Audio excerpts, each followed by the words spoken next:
Assalamualaikum warahmatullahi wabarakatuh.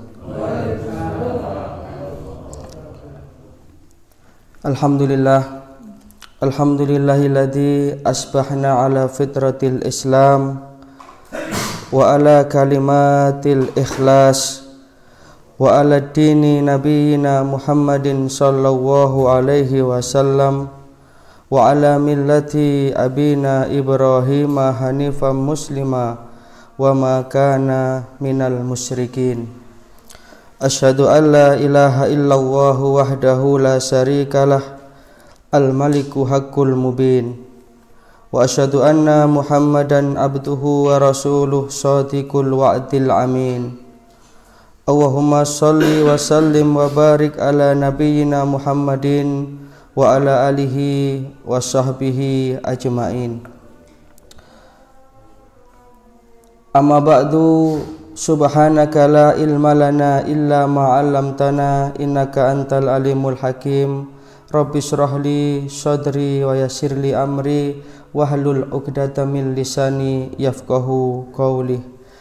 Allahumma inna nas'aluka ilman nafi'ah wa rizqan thayyibah wa amalan mutaqabbalah. Walhamdulillahi rabbil alamin. Para jamaah pengajian rutin Jumat pagi rahimakumullah, bersyukur kita kehadirat Allah Subhanahu wa taala. Pada kesempatan ini kita masih bisa istiqomah untuk thalabul ilmi, dan ini adalah hari Jumat yang terakhir di bulan Sya'ban. Insya Allah kita akan memasuki bulan suci Ramadan. Mudah-mudahan kita diberikan kekuatan lahir dan batin untuk bisa mengisi Ramadan dengan amaliyah-amaliyah ibadah. Satu di antara doa yang banyak dibaca itu adalah Allahumma barik lana fi Rajab wa Sya'ban wa balighna Ramadan.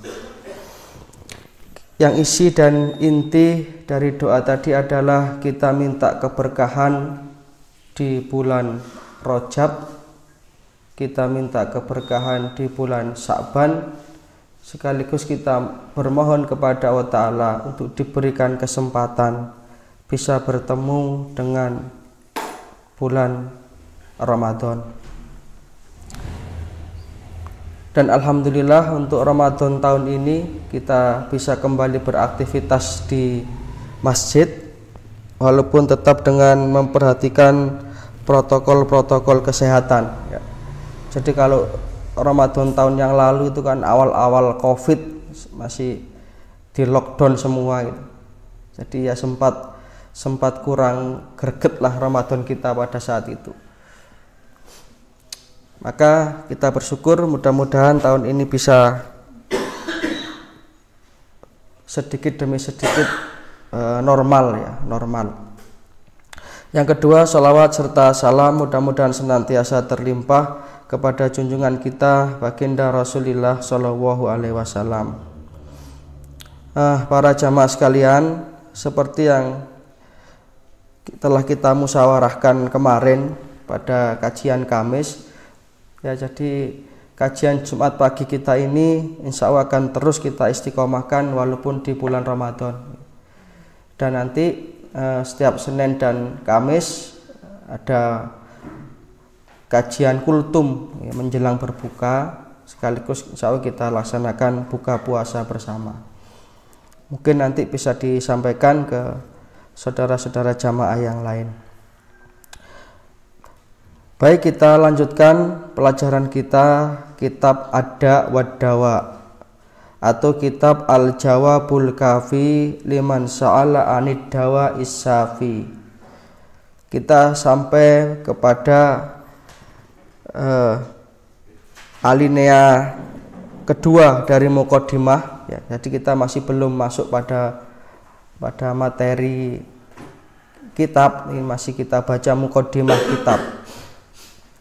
Al-Qur'anu shifaun. Al-Qur'an itu adalah obat. wa qad ahbara subhanahu anil Qur'ani annahu shifaun. Allah Subhanahu wa taala itu telah menghabarkan di dalam firman-Nya ya bahwa Al-Qur'an itu adalah obat. Sebagaimana terdapat di dalam Al-Qur'an surat Fussilat ayat 44. Faqala Allahu a'udzu billahi minasyaitonir rajim walau ja'alnahu qur'anan a'jamiyan laqalu laula fussilat ayatuhu a'jamiyun wa arabiyyun qul huwa lil ladzina amanu hudaw wa shifaa. Walau ja'alnahu qur'anan a'jamiyan, dan jikalau kami jadikan Al-Qur'an itu Qur'anan a'jamiyan ya, sebagai satu bacaan. Qara'a yaqra'u Qur'anan itu kan bacaan. A'jamiyan dengan bahasa yang bukan bahasa Arab. Jadi ajam itu lawannya Arabi. Jadi Arabi itu lawannya ajami. Selain orang Arab itu namanya orang ajam. Dalam satu hadis Rasulullah menyatakan annasu kulluhum min Adam la fadla li arabiyyin ala ajamiyyin illa bitaqwa. Jadi semua manusia itu keturunan Adam, anak cucu Adam. Tidak ada yang lebih utama antara Arab dengan yang bukan Arab kecuali takwanya. Nale Arab tepa Arab Abu Jahal Abu Lahab ini padha ae. Abu Jahal Abu Lahab nggih jenggoten nggih gamis. Artinya ketakwaan itu tidak diukur dari suku bangsa, tidak diukur dari pakaian, tetapi tapi dari ketaatan kepada Allah Subhanahu wa taala. Itu kemuliaan. Nah, orang-orang kafir itu mengatakan, andai kata Quran itu diturunkan dengan bahasa yang selain Arab, maka laqalu laula fussilat ayatuhu. Ya berarti kalau itu bahasanya bukan bahasa Arab nggak pas. Karena nabinya itu orang Arab. Ini artinya hanya semacam apa nggih? Istilahnya itu semacam protes dari mereka-mereka yang memang mau membantah gitu, mau membantah. Memang Al-Qur'an itu diturunkan bahasa Arab, ya memang Rasulullah itu orang Arab. Dan Nabi sendiri dalam hadis beliau mengatakan uhibul Arab li salasa. Aku cinta Arab itu karena 3 hal. Yang pertama li'anni Arabiyun, karena aku ini orang Arab. Ya walaupun ada sementara peneliti yang mengatakan bahwa Rasulullah itu memang bukan orang Arab asli ya. Tetapi bagaimanapun beliau itu lahirnya ya di Mekah. Maka Rasulullah itu mengatakan aku cinta Arab. Yang pertama li'anni Arabiyun. Ini kan patriotisme, nasionalisme Rasulullah. Yang kedua wal Qur'anu Arabiyun, dan Quran itu berbahasa Arab. Jadi jelas Quran itu berbahasa Arab. Inna anzalnahu Qur'anan Arabiyan. Insya Allah dalam surat Yusuf itu. Aku menurunkan Al-Quran itu dalam bahasa Arab. Maka Nabi cinta Arab karena Al-Quran Arabiyun. Al-Quran berbahasa Arab. Yang terakhir wal kalamu ahlul jannati fil jannati Arabiyun. Dan nanti ucapan atau percakapan atau bahasa penduduk surga itu bahasa Arab. Makanya kalau kalian jenengan titik-titik kudu saged bahasa Arab lah, titik-titik. Gitu kok naam gitu kok apa? Karena nanti di surga itu percakapan penduduk surga itu bahasa Arab. Dan mereka lek kursus data mboten wonten. Kursus singkat bahasa Arab itu tidak ada. Itu kenapa Rasulullah kok cinta Arab. Nah,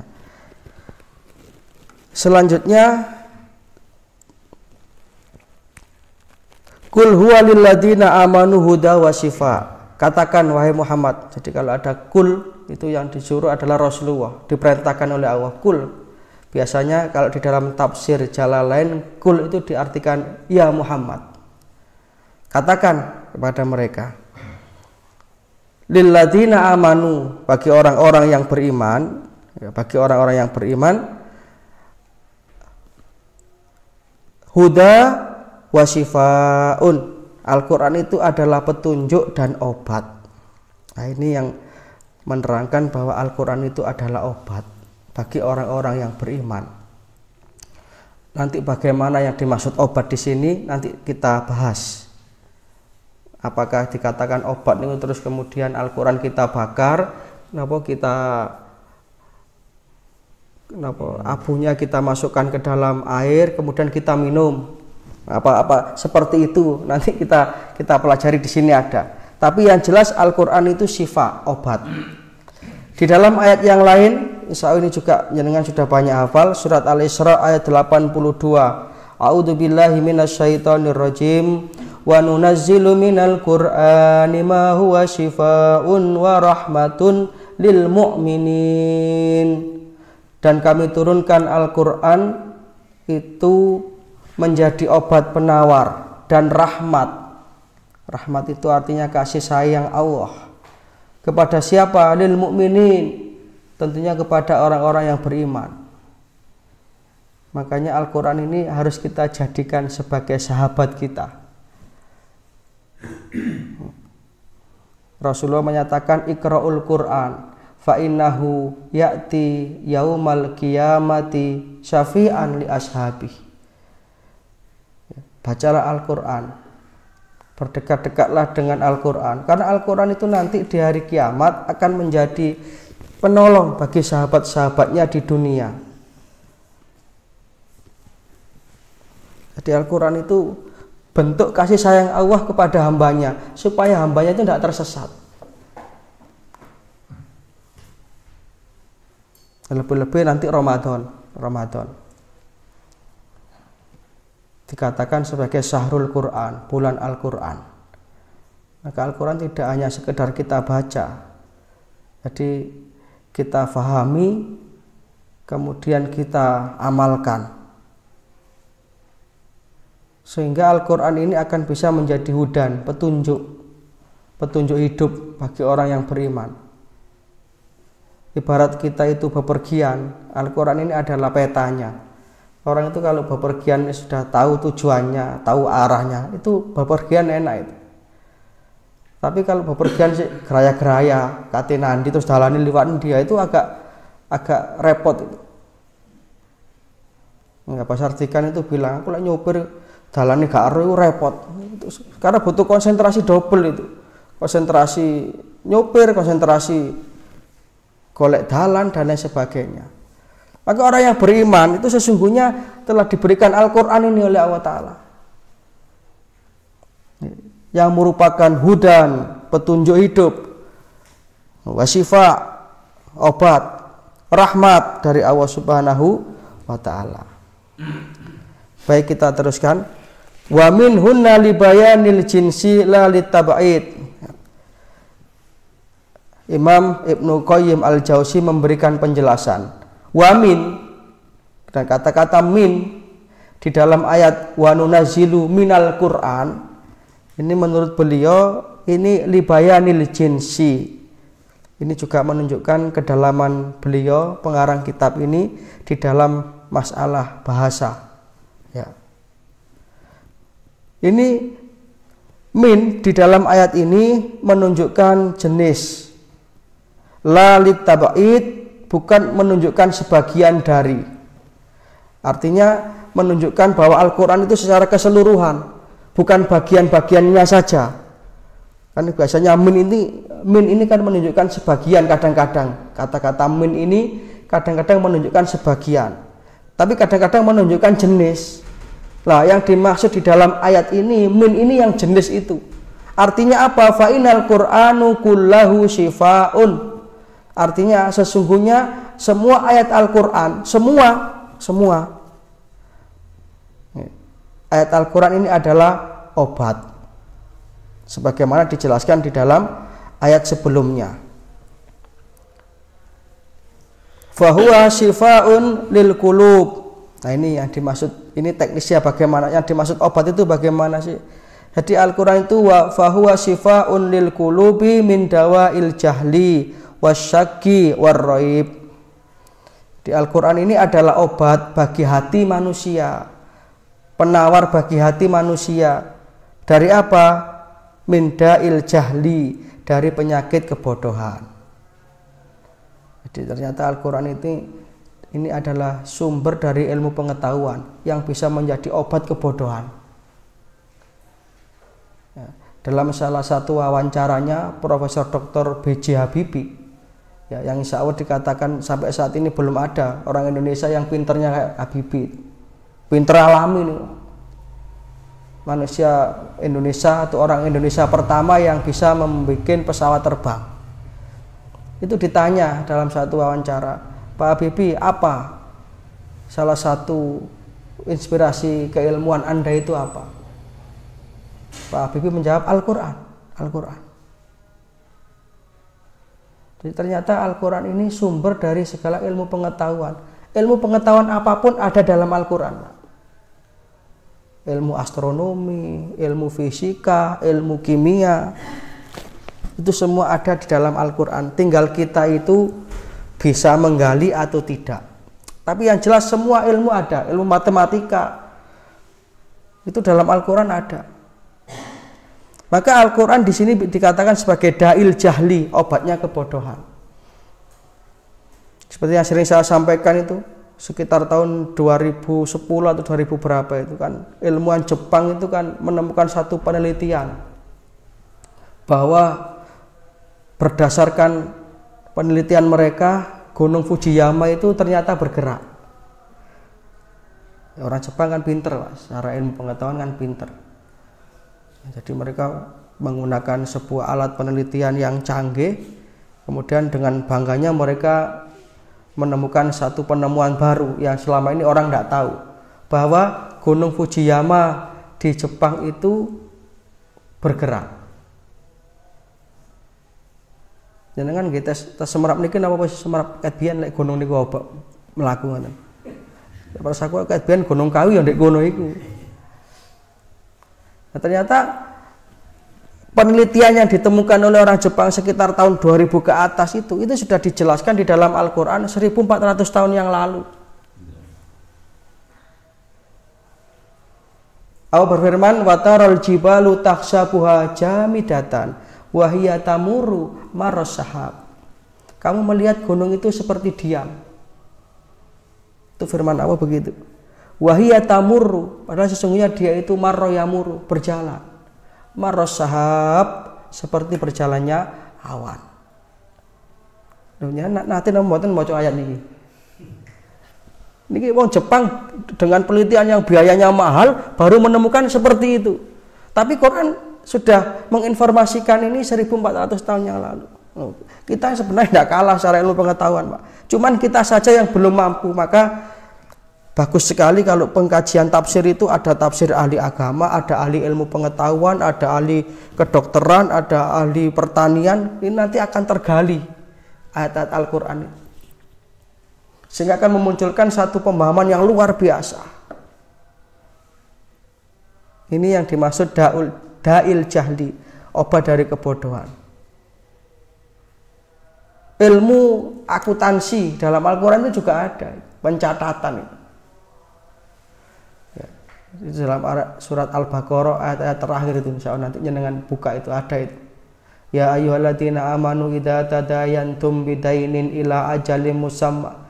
Ya orang-orang yang beriman, jika kamu mengadakan sebuah perjanjian utang piutang dengan waktu yang ditentukan, faktubu, catatlah.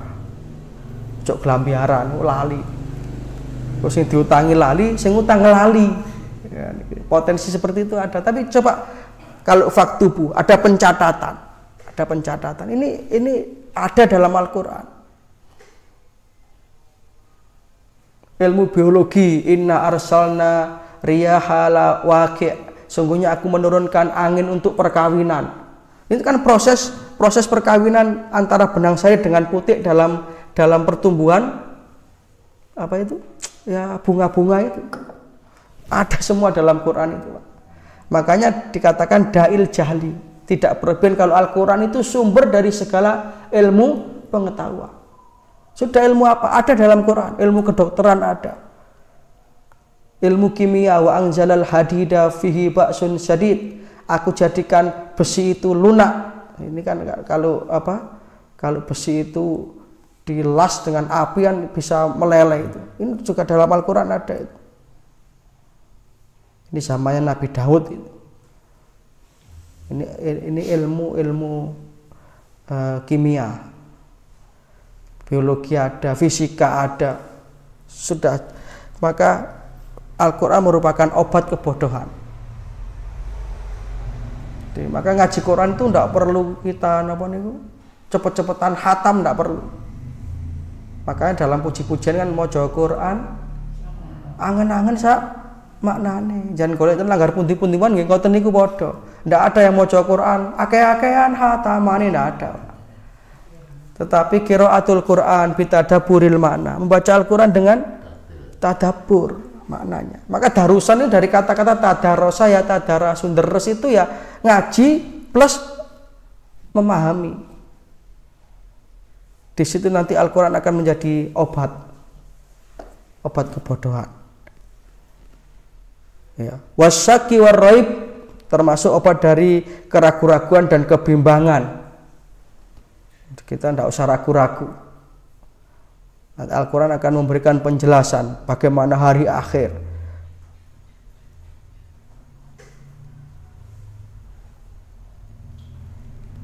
Falam yungzilillahu subhanahu minas sama'i syifaan qaddun a'amma wala anfa'a wala a'dama wala asja'a fi izalati da' minal Qur'an. Sesungguhnya Allah Ta'ala belum pernah menurunkan satu obat penawar yang lebih bermanfaat, lebih lengkap, lebih mujarab dalam menghilangkan penyakit kecuali Al-Quran ini. Jadi Al-Quran ini adalah obat yang lengkap. Ya obat jasmani, ya obat rohani.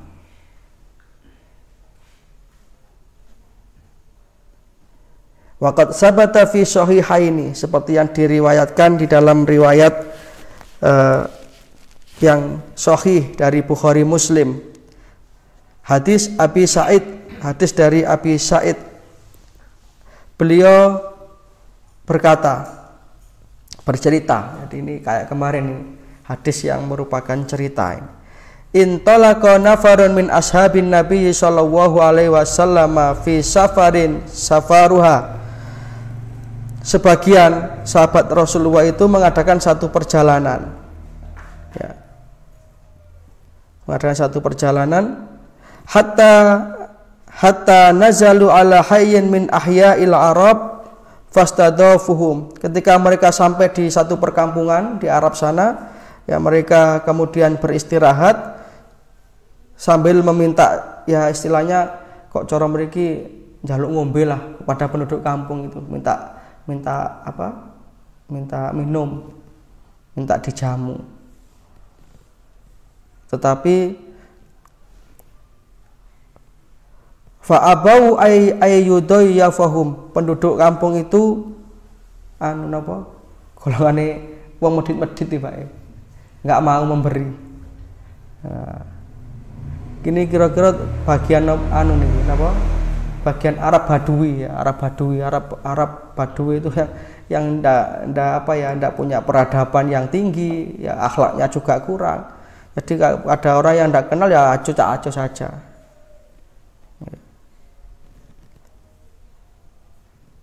Fasa'aulahu bikulli syai'in la yanfa'u syai'un.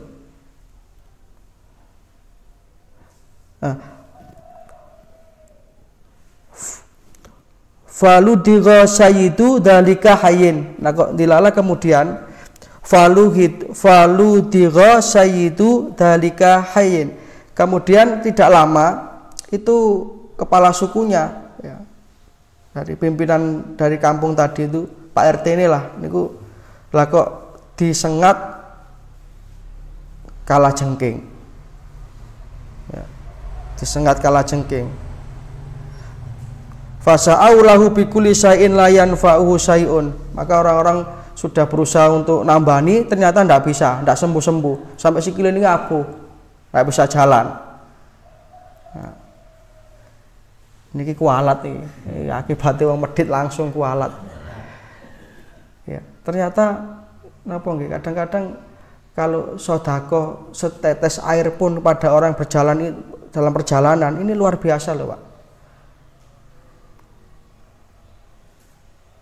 Dan kalau kita itu napa nggih, makanya satu di antara orang yang berhak menerima zakat itu adalah Ibnu Sabil, orang yang sedang dalam perjalanan.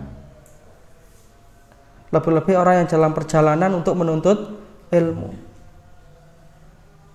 agama loh, tutu ilmu hitam ngelakoni ilmu agama. Dan salah satu hal yang bisa mendatangkan rizki dalam kitab yang berjudul Mafatihur Rizq fi Dawil Kitab wa Sunnah, ada kitab kecil judulnya Mafatihur Rizq fi Dawil Kitab wa Sunnah yang dikarang oleh Syekh Fadil Ilahi bin Duhur Ilahi. Itu kunci-kunci pembuka rizki berdasarkan versi Al-Quran dan As-Sunnah. Itu dikatakan satu diantaranya adalah ayyatafarraqa li talabi ilmi syar'i, al-infaku ala man tafarraqa li talabi ilmi syar'i. Infak atau sedekah yang diberikan kepada mereka-mereka yang sedang menuntut ilmu, itu termasuk pembuka rizki. Nah, sudah, kita kembali ke kisah ini.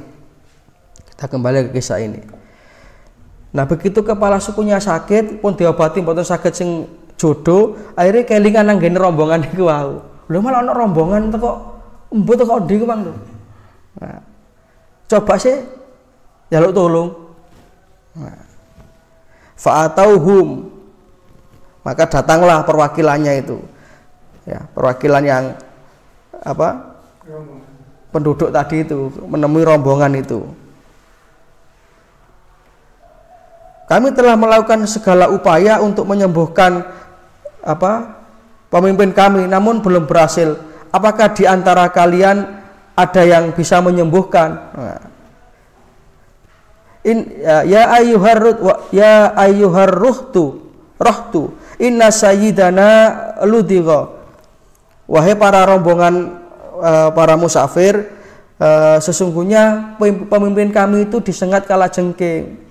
Wasa'aina lahu bikulli syai'in la yanfa'u syai'un, kami sudah berusaha untuk menyembuhkan. Fahal inda ahadin minkum min syai', apakah di antara kalian ada yang bisa membantu kami?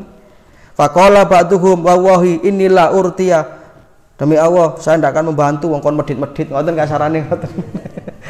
Ya. Akhirnya mereka mengatakan, rombongan tadi itu, aku gelem bantu lek ana upahe. Nah niki. Akhirnya malih napa istilahnya niku malih nggih bisnis. Karena coba kalau tadi diberi dengan lapang dada, mereka juga akan menyembuhkan dengan ikhlas kan lho. Ya wis gak apa-apa tak coba tak tambanane, tapi yo ono bayarane. Mungkin butuh mangan, butuh ngombe. Nah niki nggih. Bisa dipahami nggih kisah ini nggih. Ya, kayak begitu. Maka disepakati. Ya sudah, kalau begitu upahnya kita sepakati nanti tak kei wedhus. Ya. Upahnya adalah kambing sebagai bayarannya. Maka bergegaslah rombongan tadi menuju ke kepala suku yang sakit tadi itu. Fangtalaqa yadfulu alaihi wa yaqra'u alhamdulillahi rabbil alamin. Faka'annama nusita min iqalin. Akhirnya cara menyembuhkannya dibacakan alhamdulillahi rabbil alamin ila akhir ayat. Artinya surat Fatihah. Surat Al-Fatihah. Dan sedikit di apa niku? Sing lara niku sedikit diidoni. Kasih ludah sedikit. Didik mawon pun akeh-akeh. Kok kelompok.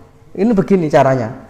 Ya ditiup sambil diberi diludahi sedikit, dibacakan surat Al-Fatihah. Biidznillah ya, dalam waktu yang tidak terlalu lama, maka faka'anna manusito min iqal fangtalaka yamsi. Tiba-tiba kepala suku tadi itu seperti orang napa niku cekekal ngoten niku baru terlepas dari ikatan ngoten niku, tiba-tiba bangkit dan dia langsung seketika itu bisa berjalan dan hilanglah rasa sakitnya.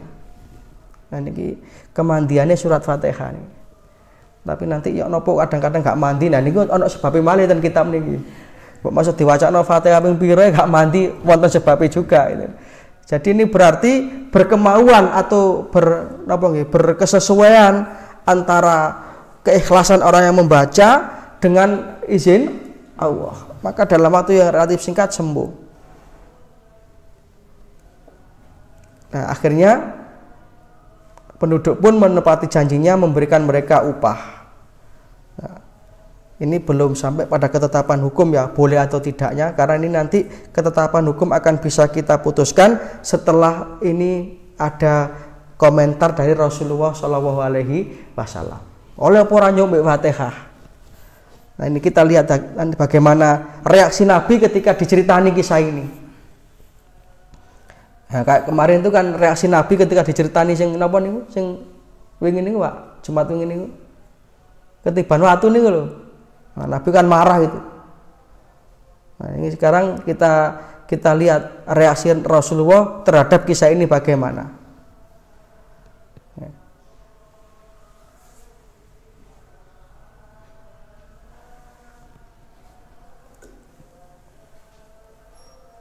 Ketika para sahabat itu ingin memakan kambing ya, ayo wis iki dipangan bareng-bareng ya, ongkose dibeleh, dimasak. Satu di antara mereka mengatakan jangan dulu ya.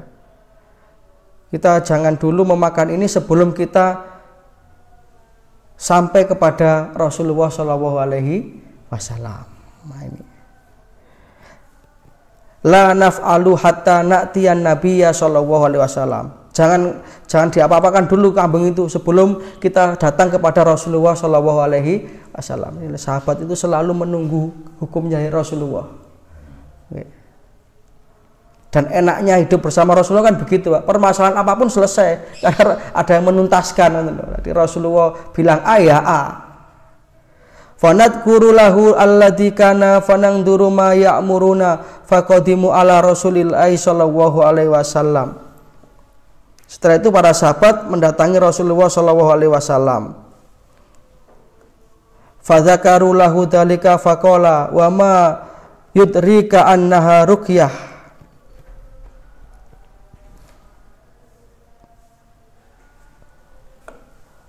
Rasulullah bertanya, bagaimana kamu kok tahu kalau surat Al-Fatihah itu bisa jadi obat? Ya. Kon kok ora carane ngono, ngoten kasarane begitu Rasulullah.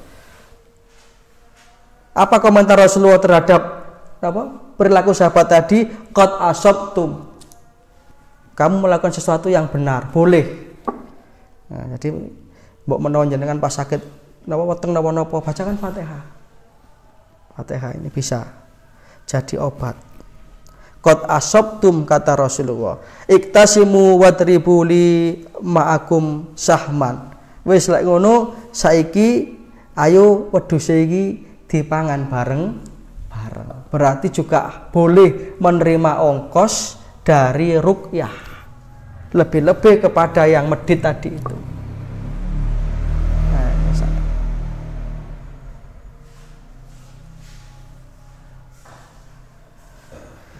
Faqad asara hadad dawa'u fi hadad da. Sesungguhnya Al-Fatihah ini mampu memberikan sebuah dampak yang positif terhadap penyakit. Wa azalau hatta ka'allam yakun wa huwa ashalu dawa'in wa aisaruhu. Sesungguhnya inilah ya, obat yang termudah, yang tergampang, yang mujarab. Ini membaca surat Al-Fatihah. Walau ahsanal abdu at-tadawiyah bil Fatihah la ra'alaha ta'syiron ajiban fi syifai. Seandainya saja seseorang itu mampu menggunakan Fatihah ini baik untuk tujuan pengobatan, maka niscaya dia akan bisa mendapatkan obat yang sempurna. Nah, ini tentang ruqyah. Maka ruqyah itu ada ruqyah yang syar'i, ada ruqyah yang syirkiyah, ada yang syar'iyah, ada yang diperbolehkan, ada yang syirkiyah, ada yang dilarang, syirik. Ruqyah niku lek cara mriki sowuk niku artinya. Nggih, sowuk. Nah, ini kemudian pengarang kitab menceritakan kisah pribadi beliau. Ya, Ibnu Qayyim menceritakan kisah pribadi beliau. Famakasu bimakkata muddatan ya'tarini adawaun wala ajidu tabiban wala dawaan. Saya pernah suatu ketika tinggal di Mekah. Nah, ini Ibnu Qayyim bercerita, saya tinggal di Mekah. Pada saat itu saya terkena penyakit, ya. Tapi saya karena di Mekah itu beliau ya masih asing, maka beliau la ajidu tabiban wala dawaan. Tidak tahu di mana tempatnya dokter dan di mana beli obat. Fakuntu u'aliju nafsi bil Fatihah. Maka ketika itu saya mengobati diri saya sendiri dengan surat Fatihah. Jadi Ibnu Qayyim ini punya pengalaman pribadi. Ketika beliau ke Makkah sakit, nggak tahu ke mana dokter di mana, nggak tahu beli obatnya bagaimana, akhirnya beliau obati sendiri itu dengan Fatihah. Fa'arolaha ta'syiron ajiban, kata Ibnu Qayyim. Ini pengalaman pribadi, Pak. Kalau kita mencoba ya bisa iya, bisa tidak. Karena juga melihat kualitas orangnya. Kadang-kadang tiang-tiang kuno biyen niku lek ndonga niku titik tapi mandi. Lek sakniki ndongane fasih tapi gak mandi.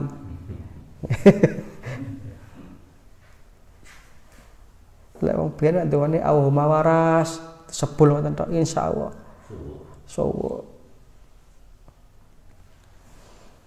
Nah, setelah beliau tidak menemukan dokter, tidak menemukan obat, akhirnya beliau ya u'aliju nafsi bil Fatihah. Beliau obati sendiri ya, penyakit itu dengan surat Fatihah. Apa kata beliau? Fa'arolaha ta'syiron ajiban.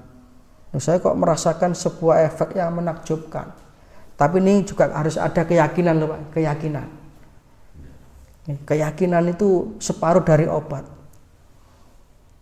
Doa itu kalau tidak yakin ya jangan harap dikabulkan. Ud'uwaha wa antum muqinuna bil ijabah. Berdoalah kepada Allah dan kamu itu harus yakin. Fa inna waha la yaqbalu du'aan min qalbin ghafilin lahin. Sesungguhnya Allah itu tidak akan menerima atau mengabulkan doa dari hati yang tidak yakin. Apa iya. Sudah tidak yakin. Wong Allah menyatakan ana inda dhanni abdi bi. Aku tergantung sangka hambaku kepada aku. Kalau hambaku yakin ya aku beri, nggak yakin ya tidak. Ya. Akhirnya betul juga dengan keyakinan yang kuat beliau obati sendiri. Kok kemudian beliau merasakan fa'arolaha taksyiron ajiban. Kok rasakan ada sesuatu efek yang menakjubkan. Ya. Fakuntu asifadali kaliman yastaki alaman wa kana katsiran minhum yabra'u syari'an. Akhirnya pengalaman ini beliau ceritakan kepada setiap orang yang sakit, teman-temannya, saudaranya, lek loro. Aku ingin coba bacakan Fatihah dengan penuh keyakinan. Dan sebagian besar kok dengan izin Allah bisa tersembuhkan. Nah, ini khasiat surat Al-Fatihah. Jadi Fatihah ini bisa dijadikan pertolongan darurat pertama. Ini tetap upaya-upaya medis tetap harus kita lakukan. Ya, karena ahlinya penyakit itu ya dokter. Oke. Ini tidak boleh kita lupakan. Saya gak nang dokter tak obati dhewe. Nggih lek pas jenengan mandi dongane. Gitu. Nah, jadi harus ada keseimbangan, balance antara ikhtiar-ikhtiar lahiriah dengan ikhtiar-ikhtiar batiniah itu. Tapi yang jelas luar biasa sekali doa itu ketika dipanjatkan dengan penuh keyakinan.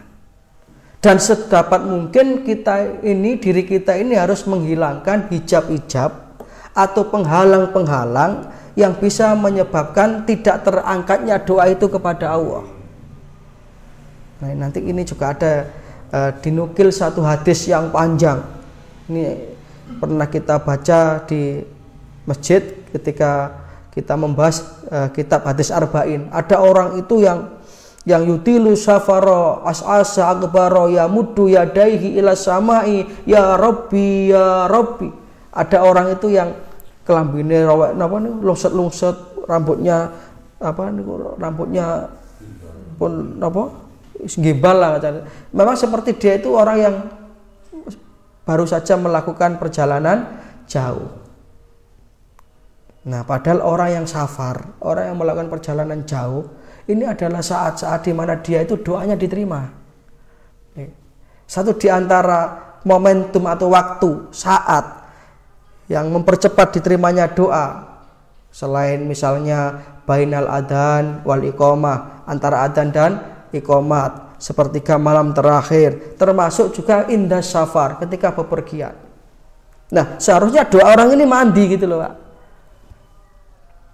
Dia mengangkat tangannya ya Rabbi dengan berbagai macam permohonan. Tapi apa kata Rasulullah? Wa mat'amuhu haram. Dia makan makanan yang haram. Wa masrabuhu haram. Yang diminum minuman yang haram. Wa malbasuhu haram. Pakaian yang dikenakan dia dapat dari sesuatu yang haram. Baik haram li dzatihi maupun haram li ghairihi. Wa ghutiya bil haram. Ya. Dan dia sejak kecil terbiasa disuapi dengan sesuatu yang haram. Jadi cara haram itu sudah melekat. Padahal kullu lahmin nabata min haram fanaru aulabih. Setiap daging yang ditumbuhkan dari sesuatu yang haram itu nanti akan dibakar dengan api neraka. Sehingga ketika orang seperti ini tadi sudah berdoa, kok kemudian dia itu DP seperti itu tidak dikabulkan. Apa kata Rasulullah? Fa anna yustajabu lah. Lah kelakuannya ngono. Nah, ini yang bisa menjadi penghalang. Maka kalau ingin doa kita itu bisa tembus, ya sedapat mungkin kita hilangkan penghalang-penghalang yang bisa menyebabkan doa kita itu tidak sampai. Ya. Kurang berapa menit nih? Betul? 8 ya. Nah, jadi ini terkait dengan doa. Saya juga pernah itu pengalaman pribadi waktu sakit itu diparani konco niku suruh baca surat Al-Mu'minun ayat 115 sampai terakhir. Pegangkan kepada yang sakit, baca sebanyak-banyaknya. Lha mboten hafal nggih maca. Insyaallah. Selain tadi itu sekali lagi ini adalah sebuah upaya-upaya lahiriah dan batiniah. Ya, jadi ikhtiar itu adalah gabungan antara usaha dengan doa. Ya, itu ikhtiar. Di samping juga kita melakukan tindakan-tindakan medis, monggo. Karena dokter kemarin kan sudah dijelaskan bahwa dokter itu ahlinya, ya, yang diberikan oleh Allah Ta'ala ilmu di bidang itu harus juga kita tempuh langkah medis itu. Tapi kok belum sampai ke medis kok sudah sembuh, ya alhamdulillah gitu loh. Jadi misalnya Ibnu Qayyim niki di kusuk tok diwacakan Fatihah kok biidznillah bisa sembuh, ya alhamdulillah. Kalau tidak sampai ke dokter bisa sembuh, ya alhamdulillah. Nah, ini kita lanjutkan. Ini ada beberapa catatan-catatan penting terkait dengan masalah doa ini. Walakin hauna amrun yang bagi at-tafaddunu lahu wa huwa anal adkara wal ayati wal adiyati allati yustasfa biha wa yurqa biha. Hal ini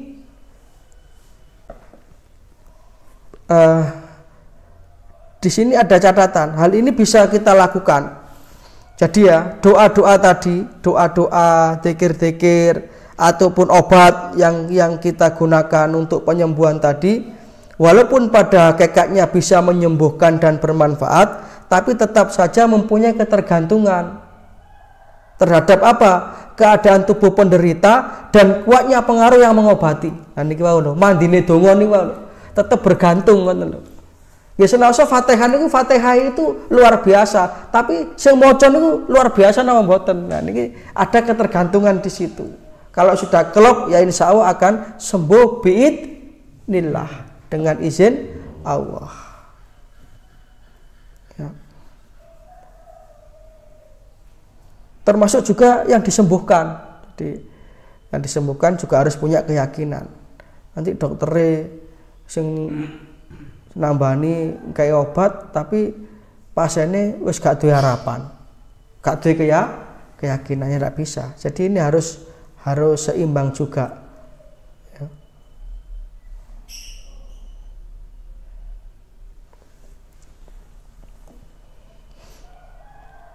Hal yang sama juga terjadi kepada doa.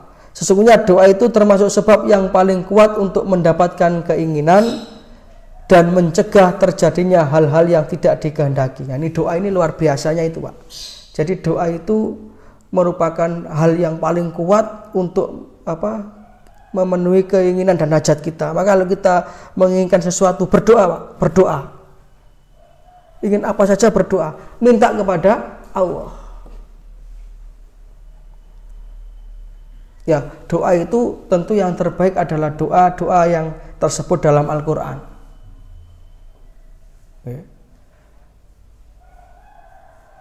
Antara lain itu yang terkenal itu kan doa sapu jagat itu. Rabbana atina fid dunya hasanah wa fil akhirati hasanah wa qina adzabannar. Ini doa sudah meliputi semua sudah. Doa yang singkat jelas itu. Tapi yang jelas doa ini Bapak-bapak jamaah pengajian yang saya hormati, doa ini mempunyai kekuatan yang luar biasa. Ketika doa itu diiringi dengan keyakinan yang kuat, maka akan bisa mempunyai kekuatan yang luar biasa. Kita masih ingat tentu sejarah perjuangan bangsa ini. Indonesia kita merdeka ini berkat kekuatan doa, Pak. Makanya dalam mukadimah Undang-Undang Dasar 1945 dengan jujur para pendiri bangsa ini tidak bisa memungkiri ketika itu atas berkat rahmat Allah. Karena kalau hitung-hitungan apa istilahnya kasat mata, siapa yang jago bambu runcing musuh brand ini loh, tepil musuh tank ini loh, tidak akan mungkin merdeka bangsa ini dengan persenjataan yang begitu. Tapi para pejuang-pejuang itu yang notabene mayoritas adalah umat Islam, para kiai dengan santrinya, mereka itu punya kekuatan doa. Sehingga Bung Tomo itu kan mengatakan dalam pidatonya, saya tidak tahu andai kata saya tidak mengenal kalimat takbir, entah dengan apa saya membakar semangat arek-arek Surabaya untuk mengusir penjajah. Nyatanya Inggris kalah. Jadi ada junudan lantaroha, ada tentara-tentara yang tidak terlihat, dan itu dampak positif dari sebuah doa dan doa. Maka kalau kita lihat nabi-nabi, sirah nabawiyah, sejarah-sejarah para nabi, setiap kali para nabi itu dalam keadaan terjepit, mesti mereka itu berdoa. Doa yang luar biasa. Tapi sekali lagi nih wau lho nggih, donga kudu yakin, Pak. Sekarang kalau kita baca sejarahnya Nabi Musa. Ketika itu Nabi Musa berada dalam situasi sulit, dikejar-kejar Fir'aun di depan laut, laut merah. Fir'aun semakin lama semakin dekat. Lah sing digawa niki sing dimong Nabi Musa jenenge Bani Israil niki wong rewel-rewel. Supek ta ngoten niku. Nah, coba nyen nggawa rombongan, situasi ini sulit kayak begitu. Ayo apa Musa Fir'aun tambah cedek, ayo Musa. Robot nih. Apa yang dilakukan oleh Nabi Musa? Beliau angkat tangan, Allahumma lakal hamdu wa ilaikal mustaka wa antal musta'an. Fala haula wala quwata illa billahil aliyil azim. Ini doanya Nabi Musa ketika terjepit. Allahumma lakal hamdu wa ilaikal mustaka wa antal musta'an. Wala haula wala quwata illa billahil aliyil azim. Dalam waktu yang relatif singkat pertolongan Allah datang. Nabi Ibrahim ketika sudah dalam situasi terjepit, bahkan dalam satu riwayat beliau kan didatangi malaikat Jibril. Ya Ibrahim, apa bisa saya bantu? Apa jawab Nabi Ibrahim? Amma ilaika la. Sepurane Jibril, lan sampean aku gak butuh apa-apa. Niku saking mantepé tauhid niku. Sampai diaring Jibril, sepurane Jibril, lan sampean aku gak butuh apa-apa. Nemu gak kisinan Jibril niku. Lho enggak maksudku tak sampai nang Gusti Allah ngono lho, aku lak cedhak. Gusti Allah masih gak sampean kandhani wis seru. saking mantepé tauhid Nabi Ibrahim niku. Maka beliau mengucap hasbunallah wa ni'mal doa itu kekuatan yang luar biasa. Makanya mari kita tutup dengan doa. Wis punawan iki. Insyaallah kita lanjutkan pada pertemuan yang akan datang. Ini insyaallah mukadimah sudah selesai. Kita masuk bab pertama insyaallah pada dua minggu yang akan datang. Sekali lagi mudah-mudahan yang kita pelajari bisa menjadi ilmu yang bermanfaat. Mudah-mudahan kita senantiasa mendapatkan taufik dan hidayah, amal ilmu rezeki yang barokah. Dan akhirnya kita kembali menghadap Allah Ta'ala dengan membawa iman Islam husnul khotimah. Kita tutup dengan doa kafaratul majelis. Subhanaka wahumma wa bihamdika asyhadu an la ilaha illa anta astaghfiruka wa atubu ilaik. Assalamualaikum warahmatullahi wabarakatuh.